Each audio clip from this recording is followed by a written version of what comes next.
কম যদি একই formula use করে, ফর্মুলা তো রেসিপ্রোকাল ট্যারিফ না, ফর্মুলা হলো how to bring the trade balance zero, that's a formula, that's a simple formula of that of US, মানে দি use by Trump. এখন জিনিসটা দেখেন যে ইউএস এর ইয়েটা হলো বলছে যে ম্যানুফ্যাকচারিং সেক্টরের কন্ট্রিবিউশন কমে যাচ্ছে, অ্যান্ড দ্যাটস দি রিয়ালিটি, এটা কেউ অস্বীকার করতে পারবে না। হাই ইনকাম কান্ট্রিতে যত আমরা ডেভেলপ হব তত আমাদের সার্ভিস সেক্টরের কন্ট্রিবিউশন বাড়বে, দ্যাট ইজ দি রিয়ালিটি।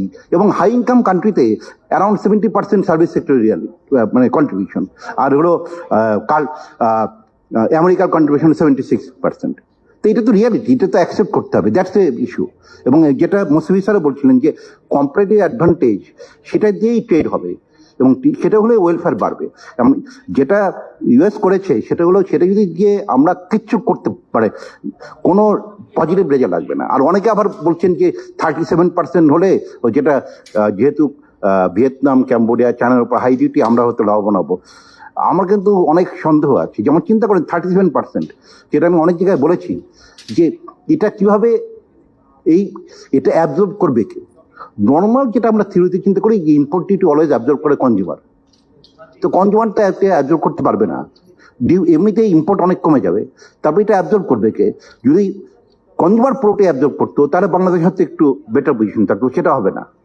কিন্তু এটা যদি কোনো না কোনোভাবে এক্সপোর্টের উপরে ঘাড়ে চাপে, বিশেষ করে রেডিমেড গার্মেন্টসে 37% অ্যাবজর্বই করতে পারবে না কোনো এক্সপোর্টার। তারপরে যদি একটা ফর্মুলা মানে বের করার চেষ্টা করছে রিটেলাররা, 1/3, কনজিউমার 1/3, 1/3, রিটেলার 1/3 এবং এক্সপোর্টার 1/3, তাহলে বাংলাদেশের উপর 37% 12% পড়বে। তা আমার গার্মেন্টসের যারা এক্সপোর্টার আছেন তাদের কাছে আমার প্রশ্ন, 12% কি গার্মেন্টস এক্সপোর্টাররা অ্যাবজর্ব করতে পারবেন? সেটা কিন্তু বিরাট প্রশ্ন, এটা যদি অ্যাবজর্ব না করতে পারি, তো আমাদের যেটা প্রবলেম এই ট্যারিফ বসলে সেটা হলো যে আমরা কিন্তু আমাদের এক্সপোর্টটা অনেক ড্রাস্টিক্যালি কমে যাবে, আর ড্রাস্টিক্যালি কমে গেলে আবার ট্রেড ব্যালেন্স শূন্যর দিকে চলে যাবে, তখন আবার দেখা যাবে যে আমরা কোনো রেসিপ্রোকাল টাইপ বসবে না আর কি। কারণ ওটা তো ট্রেড ব্যালেন্স, রেসিপ্রোকাল টাইপ না।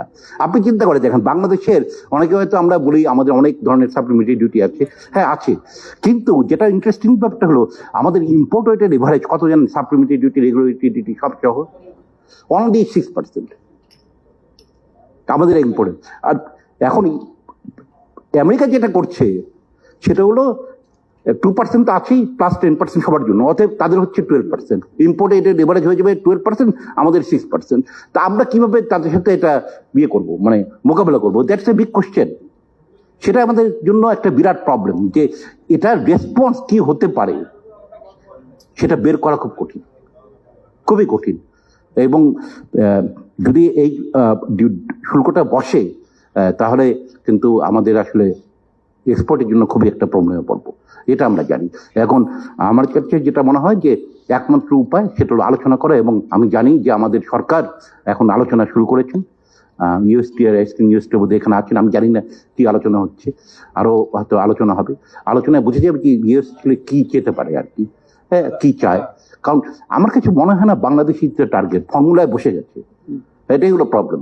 ফর্মুলায় না বসলে কোনো প্রবলেম ছিল না, যদি অন্যভাবে চিন্তা করতো তাহলে প্রবলেম ছিল না। আপনি চিন্তা করেন যে যাদের সাথে ইউএসএ ট্রেড সারপ্লাস আছে সেখানেও তো এই ফর্মুলায় রেসিপ্রোকাল ট্যারিফটা নেগেটিভ এসছে।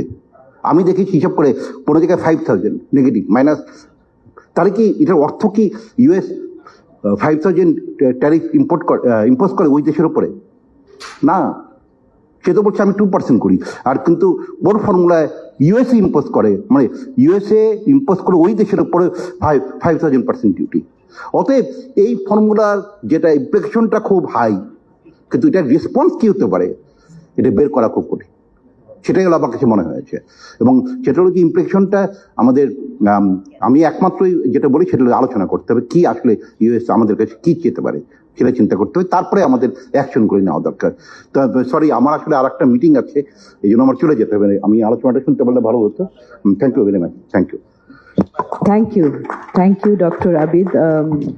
আপনার কতগুলি স্ট্র্যাটেজির কথা এবং কোয়াইট ওয়ারিং কিছু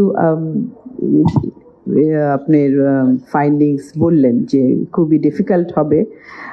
তো আমাদের সাথে এক্সপোর্টাররাও আছেন এবং যারা এই বিশেষ করে তৈরি পোশাক শিল্পে ফান্ডিংও করেন, ফাইন্যান্সিয়াল সেক্টর তার রিপ্রেজেন্টেটিভও আছেন, ওয়ার্কারদের রিপ্রেজেন্টেটিভ আছে, ওয়ার্কারদের কথা যারা বলেন। তো আমি এখন মিস্টার শামস, জাস্ট 1 সেকেন্ড, আমি এই টেবিলটা একটু দেখাতে চাচ্ছি। এই টেবিলটা আপনি দেখেন, ডক্টর আবিদ যেটা বললেন আর কি, এখন আমাদের যে export two USA and import from USA, তাহলে আমাদের ইম্পোর্ট অনেক যদি বাড়াই, আমি 200% যদি আমি আমার ইম্পোর্ট বাড়াই আর এক্সপোর্ট যদি 50% বাড়ে, তাহলেই কেবলমাত্র রেসিপ্রোকাল ট্যারিফটা হয়তো কমতে পারে। তাহলে আমি যে ইউএস থেকে যে ইম্পোর্ট করব, আমার ওইটাকে ডাবল করতে হবে। হ্যাঁ, সো এটা কিন্তু তাহলে আমি কোন আইটেমগুলো করব? আমি কি অন্যান্য দেশকে সেম যদি বেনিফিট দেই, তাহলে তো ইউএস এর কম্পিটিটিভনেস তো সেমই থাকে। আমি যদি অন্য দেশগুলোকেও জিরো করি এবং ইউএসকেও জিরো করি, তাহলে অন্য দেশের তুলনায় ইউএস এর তো আর কম্পারেটিভ অ্যাডভান্টেজ থাকলো না। তাহলে আমি কিভাবে আমি ইম্পোর্টটা বাড়াবো? আমাকে রেহমান সোবান স্যার এই টেবিলটা করতে বলছিলেন, আমি তখন এটা একটু আপনাদেরকে দেখালাম। Thank you. Thank you, quite revealing findings actually.